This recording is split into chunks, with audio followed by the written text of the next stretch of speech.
یا غوث اعظم جنم دم شیخ احمد رضا خان قطب عالم جنم۔ سب سے پہلے آقا نامدار مدینے کے تاجدار دونوں عالم کے مالک و مختار حبیب کردگار شفیع روز شمار بے قراروں کے دل کا قرار جناب احمدی مصطفیٰ محمد عربی روح فدا صلی اللہ علیہ وسلم کی بارگاہ میں جھوم کر عشق میں ڈوب کر آواز بلند حدیث درود شریف پیش فرما دیں۔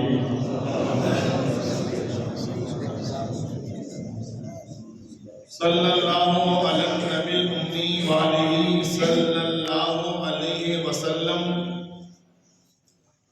صلاۃ و سلاما علیک یا رسول اللہ وعلی آلہ واصحابہ وذریاتہ واہل بیتہ اجمعین۔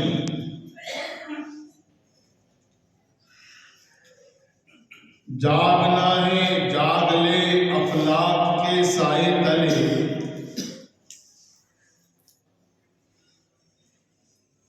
جاگنا ہے جاگ لے افلاک کے سائے تلے، حشر تک سونا پڑے گا خاک کے سائے تلے،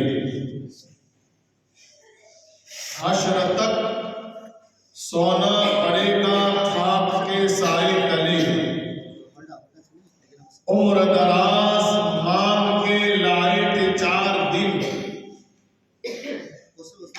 عمر دراز مانگ کے لائے تھے 4 دن، دو آرزو میں کٹ گئی دو انتظار میں، دو آرزو میں کٹ گئی دو انتظار میں، اور ہوتی ہے ابتدا عالم کی انتہا کے لیے۔ ابتدا کا معنی ہے شروعات، آغاز۔ شاعر کہتا ہے دنیا بنی اسی لیے کہ اس کو ختم ہونا ہے۔ ہوتی ہے ابتدا عالم کی انتہا کے لیے، بنایا رب نے جسے بھی سب ہے فنا کے لیے، بنایا رب نے جسے بھی سب ہے فنا کے لیے۔ حضرات محترم، ابھی آپ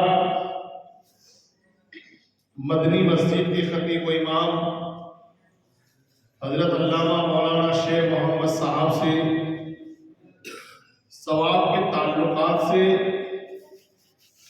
کچھ باتیں سماعت فرما رہے تھے۔ واقعی ثواب ایک ایسی نعمت ہے، ثواب ایک ایسی دولت ہے جو کبھی ختم نہیں ہوتی۔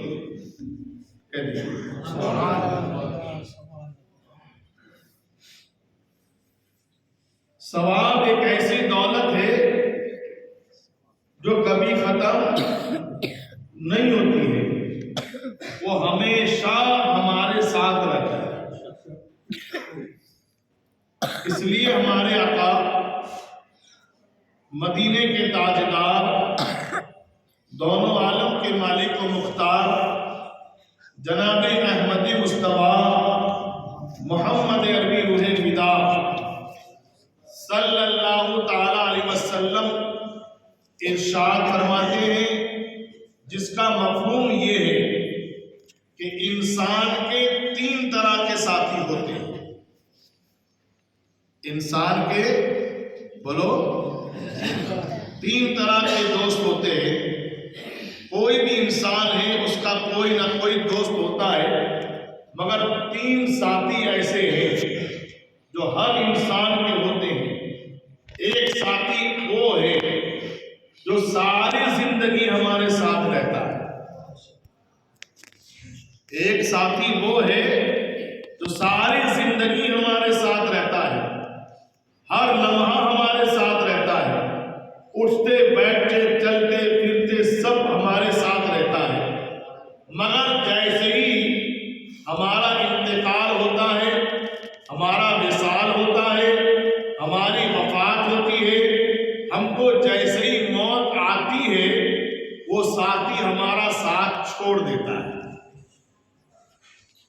جو بات کہہ رہا ہوں اس کو توجہ سے سماعت فرمائیے، اس لیے کہ آپ کو ساتھی پسند کرنا ہے، اور عقل مند انسان وہ ہوتا ہے جو ایسا ساتھی پسند کرے جو کبھی اس کو چھوڑے نہیں، جو وفادار ہو، غدار۔ ہر انسان وفاداری چاہتا ہے، غدار انسان بھی وفادار دوست تلاش کرتا ہے، حالانکہ وہ خود بھی غدار ہے۔ میرے آقا فرماتے ہیں ایک ساتھی ایسا ہے کہ جو زندگی پر ہمارے ساتھ رہتا ہے، مگر جیسے ہی ہمارا انتقال ہوا، ہمارا وصال ہوا، ہمارا موت آئی، ہماری وفات ہوئی، ادھر جان نکلی، اس کا ساتھ چھوٹا،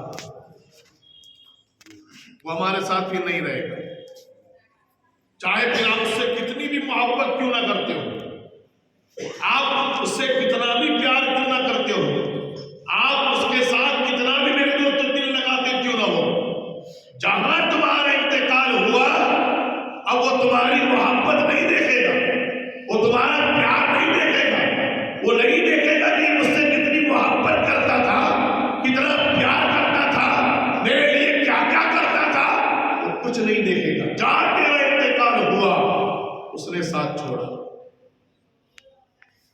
دوسرا ساتھی وہ جو زندگی بھر ساتھ رہتا ہے، مرتے وقت بھی ساتھ رہتا ہے، مرنے کے ساتھ وہ ساتھ نہیں چھوڑتا، ساتھ رہتا ہے، مگر کہاں تک، کب تک؟ میرے آقا مدینے کے تاجدار فرماتے ہیں وہ دوسرا دوست، دوسرا ساتھی ہے، وہ ہے جو قبرستان تک تیرے ساتھ رہتا ہے، قبر تک تیرے ساتھ رہتا ہے، تجھے قبرستان تک، قبر تک پہنچانے کے لیے تیرے ساتھ آتا ہے، مگر جیسے ہی تجھے قبر میں سلایا گیا، قبر میں لیٹایا گیا، وہ ساتھی تیرے ساتھ قبر میں نہیں آتا، تجھے قبر میں جیسے ہی سلایا، تجھے دفنایا، تو وہیں سے میرے دوست واپس چلا آتا ہے۔ میرے دوست یہ دوسرا ساتھی ہے۔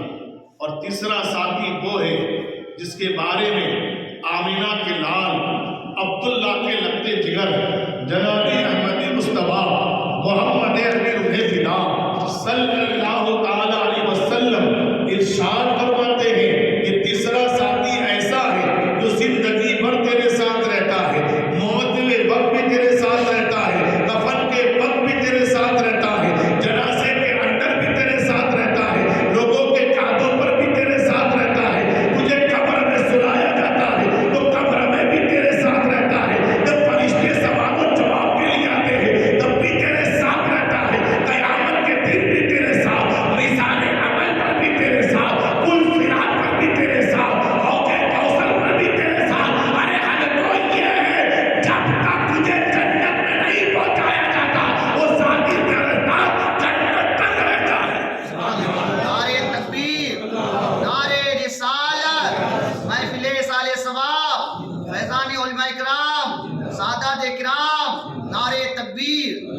تین ساتھی ہے، ایک مرتے وقت تک ساتھ، مر گیا ساتھ چھوٹا، دوسرا قبرستان تک ساتھ، قبر تک گیا ساتھ چھوٹا، تیسرا ساتھی قبر میں بھی ساتھ، حشر میں بھی ساتھ، میزان عمل پر بھی ساتھ، پل صراط پر بھی ساتھ۔ اب میرے آقا فرماتے ہیں یہ تین ساتھی میں نے بتا دیے، اب پسند تجھے کرنا ہے، کس کا ساتھ تو لے جو ہمیشہ تیرے ساتھ رہے۔ بتاؤ کون سا ساتھی اچھا ہے؟ جو مرتے وقت ساتھ چھوڑ دے وہ اچھا ہے، جو قبرستان جا کر ساتھ چھوڑ دے وہ اچھا ہے، یا جو ہمیشہ ساتھ رہے وہ اچھا ہے؟ تو ساری دنیا کا انسان کہے گا، بے وقوف سے بے وقوف کہے گا، ان پڑھ سے ان پڑھ بھی کہے گا کہ وہ ساتھی اچھا نہیں جو مرتے وقت ساتھ چھوڑ دے، وہ ساتھی اچھا نہیں جو قبر کے ساتھ ساتھ چھوڑ دے، ساتھی وہ اچھا ہے جو یہاں بھی ساتھ رہے وہاں بھی ساتھ رہے۔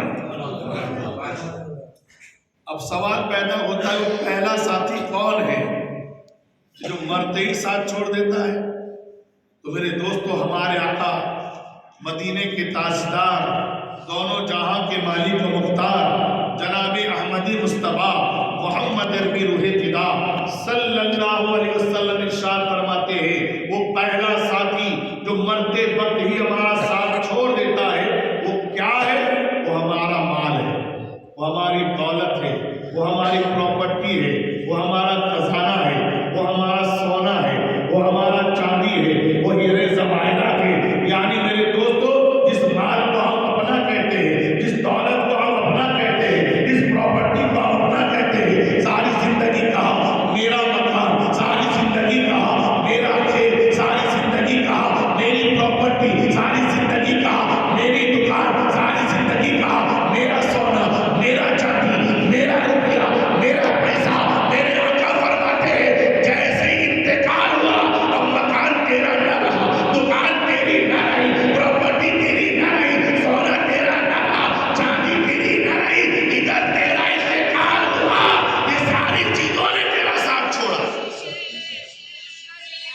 یہ ساری چیزوں نے تیرا ساتھ چھوڑا، نہ مکان تیرے ساتھ آنے کو تیار، نہ دکان تیرے ساتھ آنے کو تیار، نہ سونا تیرے ساتھ آنے کو تیار، نہ چاندی تیرے ساتھ آنے کو تیار، نہ خزانہ تیرے ساتھ آنے کو تیار۔ حدیث میں آیا ہے کہ جب کسی بندے کا انتقال ہوتا ہے تو حسرت سے اپنی چیزوں کو دیکھتا ہے، جس کے لیے رات دن ایک کر کے، جس کے لیے دھوپ اور چھاؤں کو برداشت کر کے، جس کے لیے گرمی اور برسات کو برداشت کر کے جو چیزیں بسائی تھی اور جس کو اپنا سمجھ کر میرے دوستوں بسا رہا تھا، مکان کے پیچھے زندگی خراب کر دی، دکان کے پیچھے زندگی کو لڑا دیا، دولت کو جمع کرنے کے لیے اپنی زندگی کو پائمال کر دیا، سوچتا تھا کام آئے گا، مگر جیسے انتقال ہوا مکان یہی رہ گیا، دکان یہی رہ گئی، خزانہ یہی رہ گیا، پراپرٹی یہی رہ گئی، ارے جو ساتھ آنے والی نہیں تھی اس کے لیے ہم نے زندگی کو قربان کر دیا،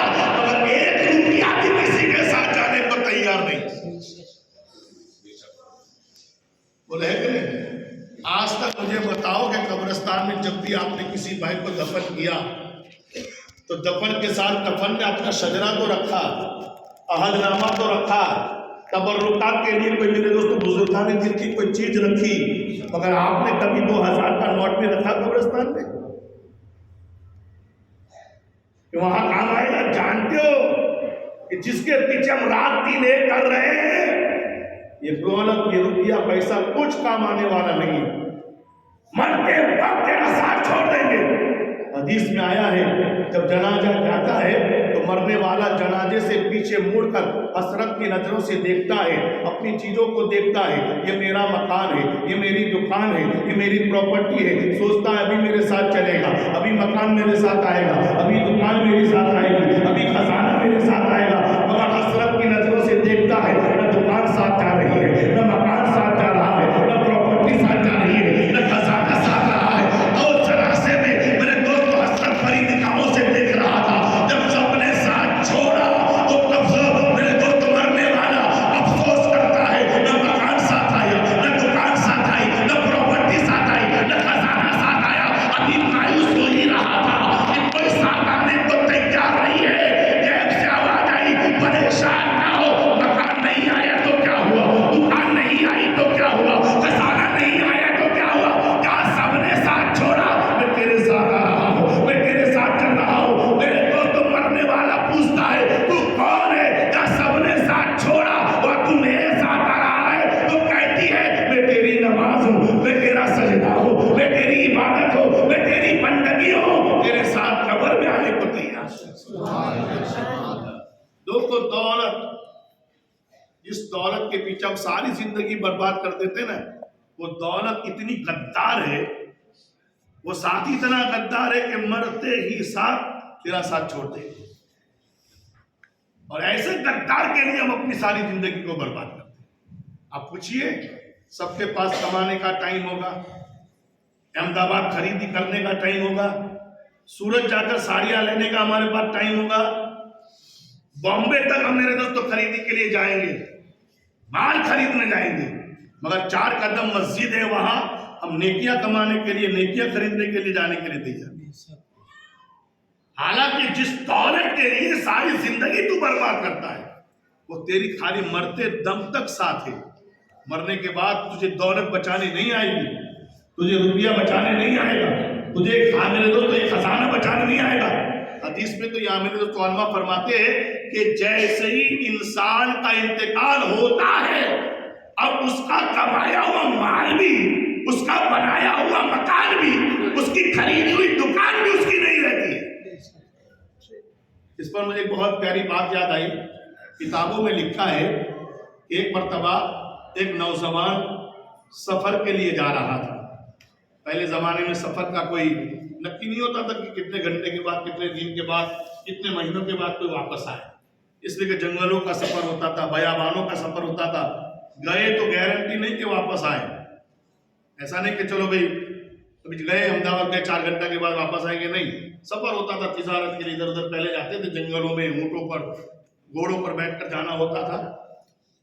ایک نوجوان اپنے گھر سے چلا، جاتے وقت اس نے اپنی بیوی سے کہا کہ دیکھو میں سفر کو جا رہا ہوں، اب میرا کوئی نکی نہیں کہ میں کب واپس آؤں گا، مگر میں تجھ سے ایک بات کہہ کے جا رہا ہوں کہ میں جب تک واپس نہ آؤں، سننا، میں جب تک واپس نہ آؤں تو اپنے باپ کے گھر بھی مت جانا۔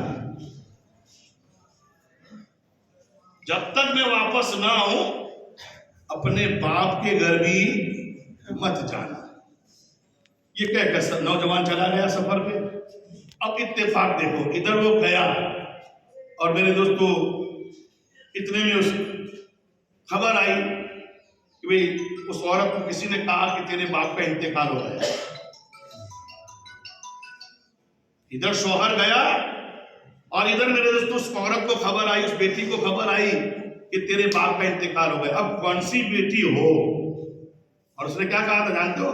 تو اگر اپنے باپ کے گھر گئی تو تجھے طلاق دینے میں ہمارے بھائی پیچھے پڑتے تھے، اور آپ کا سماج تو اتنا میرے دوستو طلاق کو آسان بنا دیا ہے کہ سب سے زیادہ اگر طلاق کسی قوم میں ہوتی ہے، کسی سماج میں ہوتی ہے تو وغیرہ سماج میں ہوتی ہے۔